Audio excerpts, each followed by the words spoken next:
A paz do Senhor, meus irmãos. Já há algum tempo o Espírito Santo vem tocando no meu coração para trazer essa mensagem, para trazer essa palavra.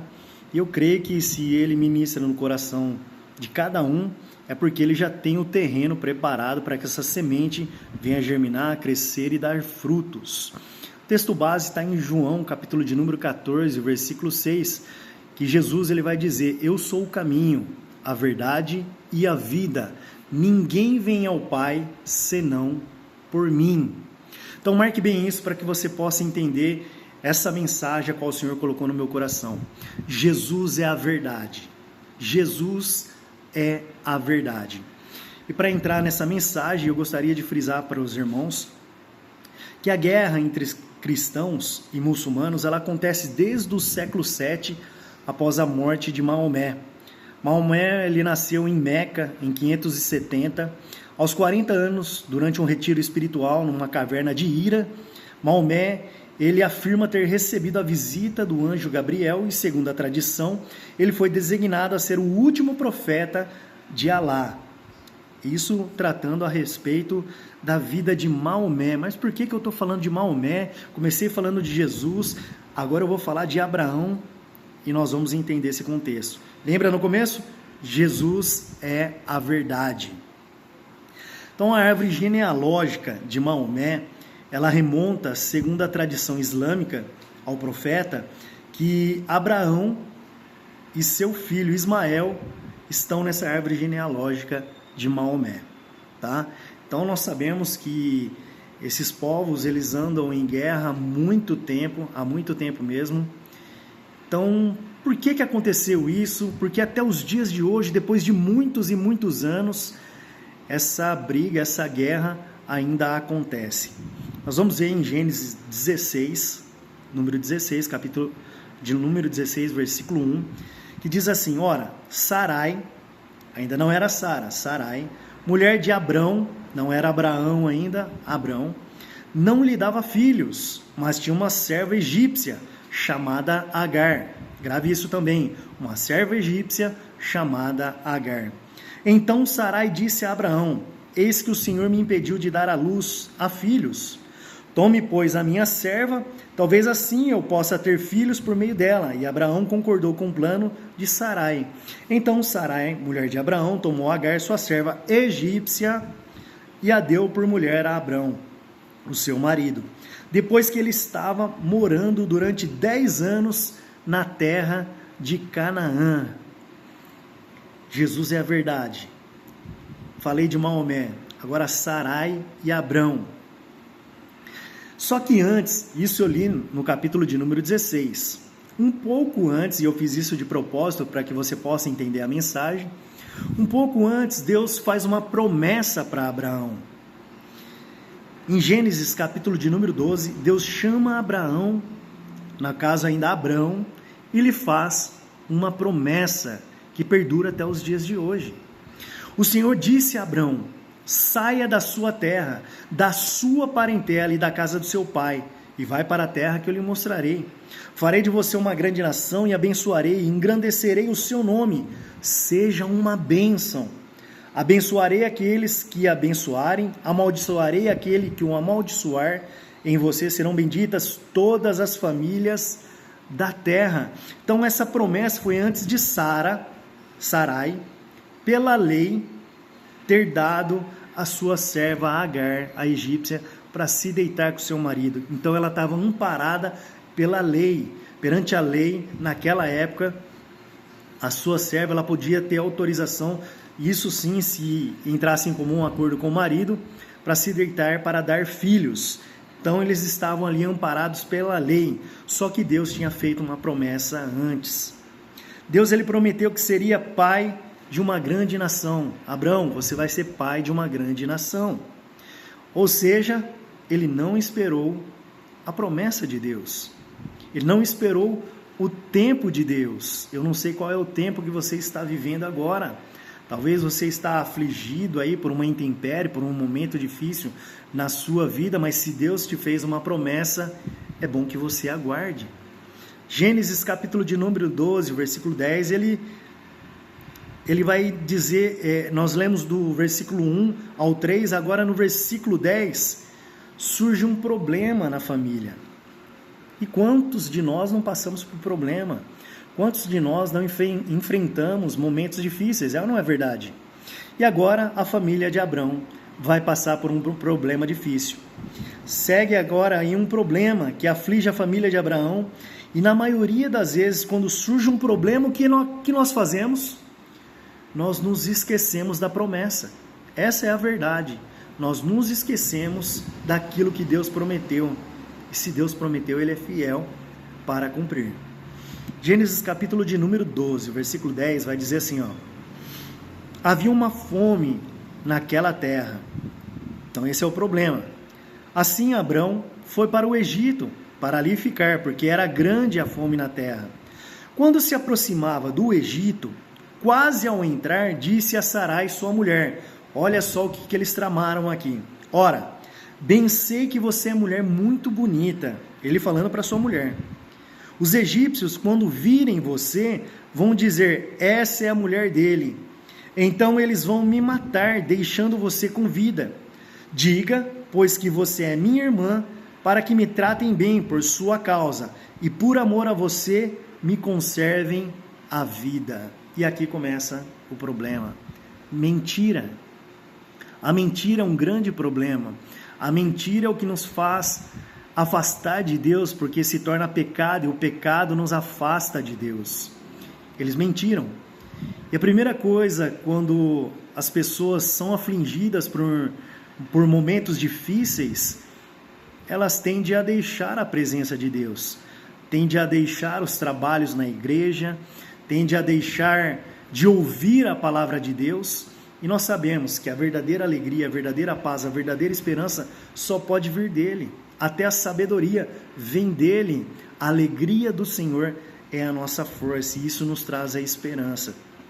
Então nós estamos diante de um contexto onde Abrão, Sarai, tramam uma mentira para dizer para Faraó. Tendo Abraão, versículo 14, tendo Abrão entrado no Egito, os egípcios viram que a mulher era de fato muito bonita. Os príncipes de Faraó a viram e foram elogiá-la diante de Faraó.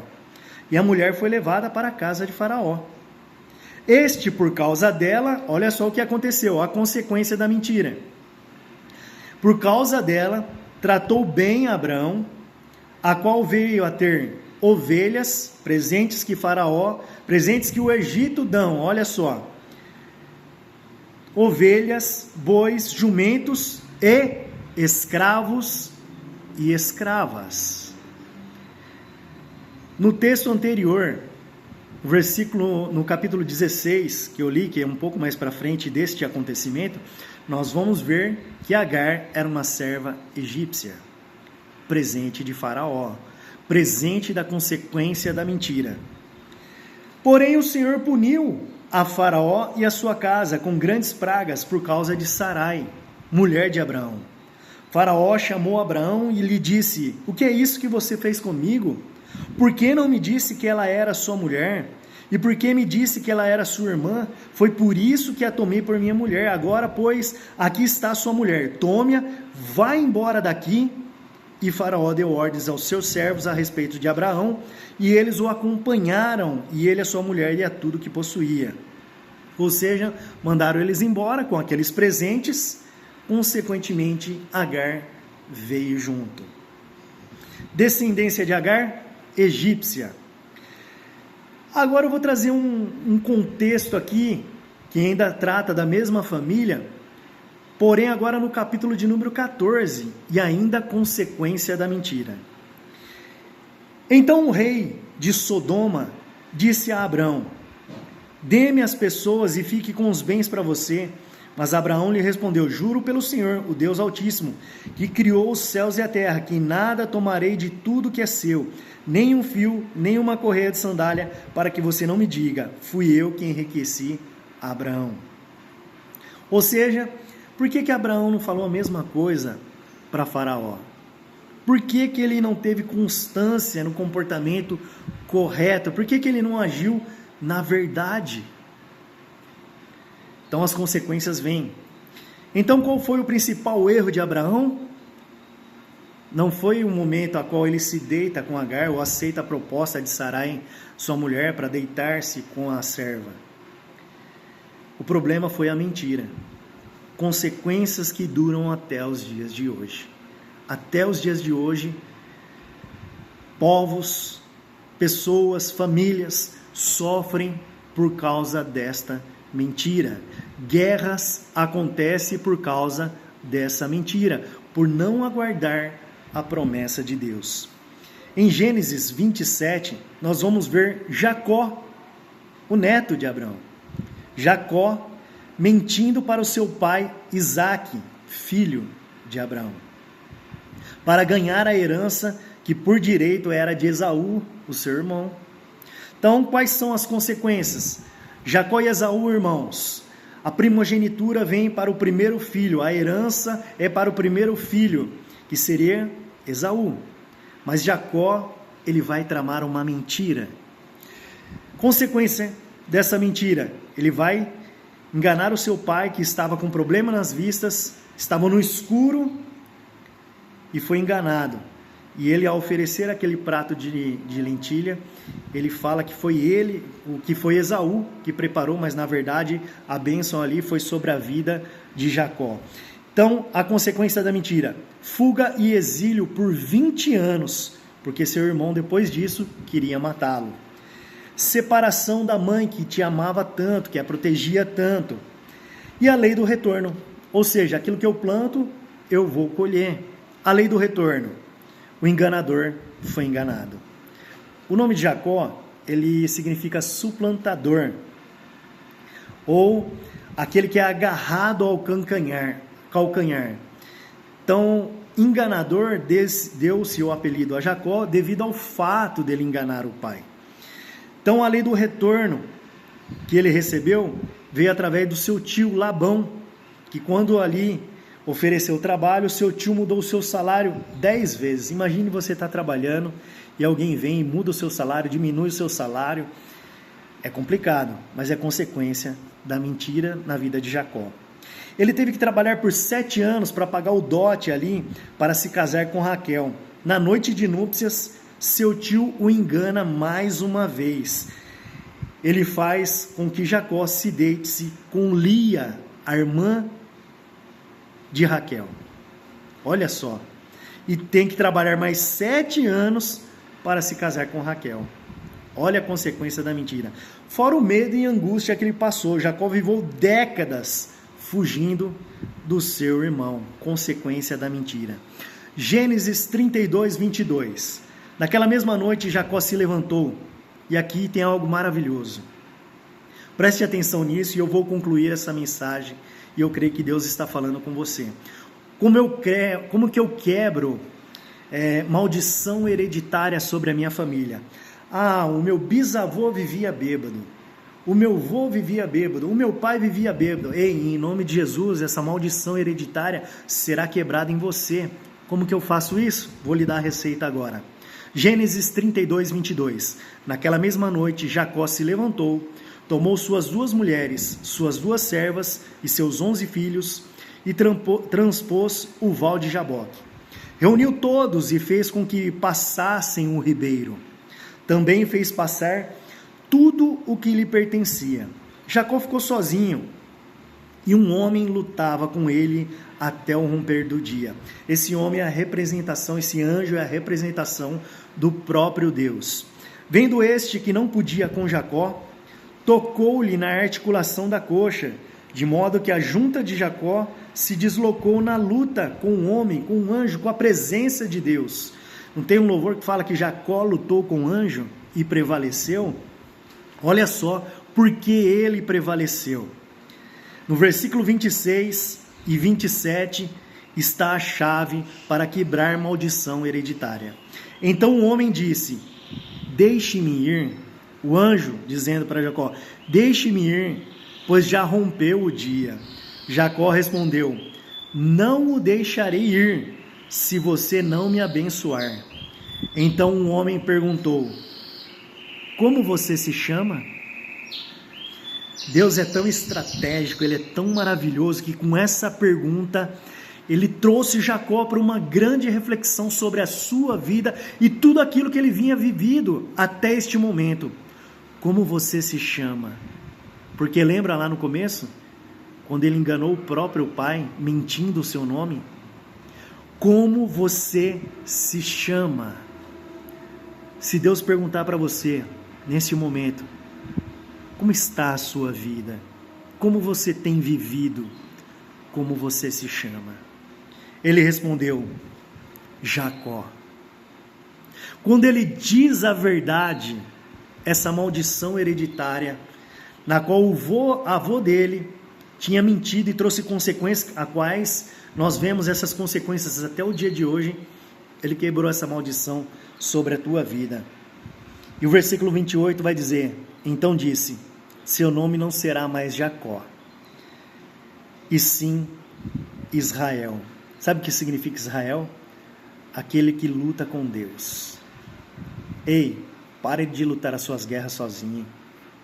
Lute com Deus. Chama Deus para suas batalhas. Chama Deus para te dar um novo rumo. Chama Deus para mostrar um novo horizonte, um novo caminho. Chama Ele para mostrar a verdade, para que você possa caminhar sobre essa verdade, prevalecer e viver os sonhos de Deus sobre a tua vida. Pois você lutou com Deus e com os homens e prevaleceu.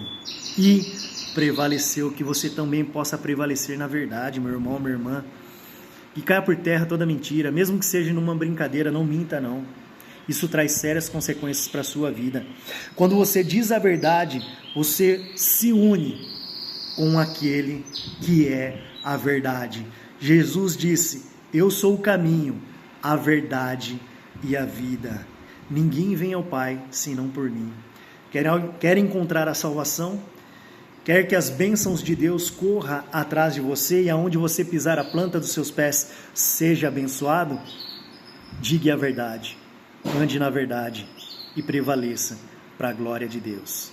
Essa é a mensagem, que o Espírito Santo de Deus possa falar melhor ao vosso coração. Que Deus te abençoe, em nome de Jesus. Amém.